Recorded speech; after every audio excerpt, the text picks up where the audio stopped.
Whenever I go to the gym and start lifting weights, I tend to never lose weight. I just always put muscle on too quickly. If you've ever said that, while you're not wrong in your experience of not losing weight, the belief that you can't lose weight because you're lifting weights is actually a myth, and I want to help clarify why. When you lift weights, you create micro tears in your muscles and low levels of inflammation. This low level of inflammation is actually good for your body. It helps you adapt and become stronger. If you were to live in that chronic state of stress, yes, that would be bad, which is why rest and recovery days are so necessary for you to be able to lose fat, gain muscle, sleep better, and just feel awesome. But this low level of inflammation can lead to your body retaining more fluid, which obviously the scales are not going to go down because it's currently trying to build and repair the damage that you've just caused to your muscles. That's going to require more energy. And because we can't exactly pick up the body's cues of going, oh, I need 5% more energy, please, we just register hunger as hunger.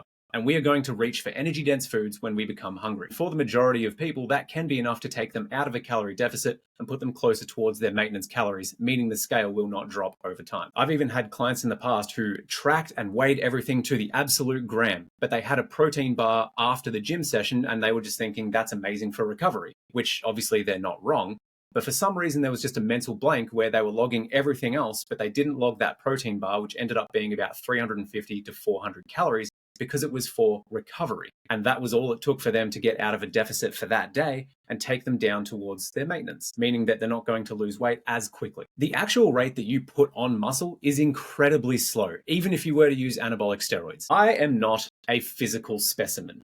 I have been lifting weights for about 13 years at the moment, and I've been a PT for 10 years. I used to lift 6 days per week, and now I currently do about 4 to 5 per week. And I eat high protein for most of my meals. No one would look at me and go, he's too bulky, which brings me to my next point. The biggest reason people believe that they put on massive amounts of muscle is due to something that we call the pump. The pump is a temporary condition where you have excess blood flow to a particular muscle that you're exercising. For example, really should have done arms if I was going to do this fucking video. I don't exactly have a pump going on in my arms. There is not excess blood flow coming here. So let's just pretend that this is me not flexing and this is what it would look like without a pump. If I went to the gym today and just did nothing but biceps and triceps, I would come back and my rest would probably look like that if I was not flexing. Just as an example, just go with me here. At rest with a pump, I would probably look like this, which is like, oh my God, fuck yeah, I've put on heaps of muscle. But then after a day or two, it would slowly disappear and it would go back to about this size. And since most people dive all in for their training program, they typically have a pump more often than not. I've not had a single person work with me over the near 10 years that I've been doing this that has put on muscle insanely quickly to the point where they haven't lost weight.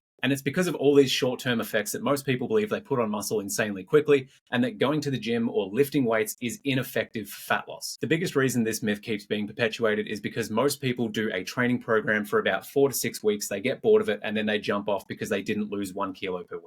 I know you've heard what I'm about to say from every fucking trainer on social media, but it takes a long time to be able to build muscle and lose fat to get to a point where you want to be. And because I'm not here trying to get you to smash the weight down at 1 kilo per week, I'm trying to get you to do this in a healthy, sustainable way. And I really want to break these myths that are holding you back from living a life that you really want to live. And while it's true that I don't recommend people go to the gym just to lose weight, I recommend they go to the gym to feel good and look amazing, especially over the long run, minimum 12 months. You won't get an endorphin rush every single time that you go because you're not doing a 45-minute HIIT session 6 days per week and spiking your fucking stress levels and then not being able to stick to your 1,200 calorie meal plan. We're not doing the dumb shit that you did in 2024 and even 1994. We're moving on from the toxic diet beliefs. And if you want to do that with me and the rest of my clients and my community over here, then drop me a follow. Otherwise, I hope this video was helpful in some sort of way. If it was, give me a like, do all the fucking Instagram stuff where comment, share, whatever, and I'll see you in the next one.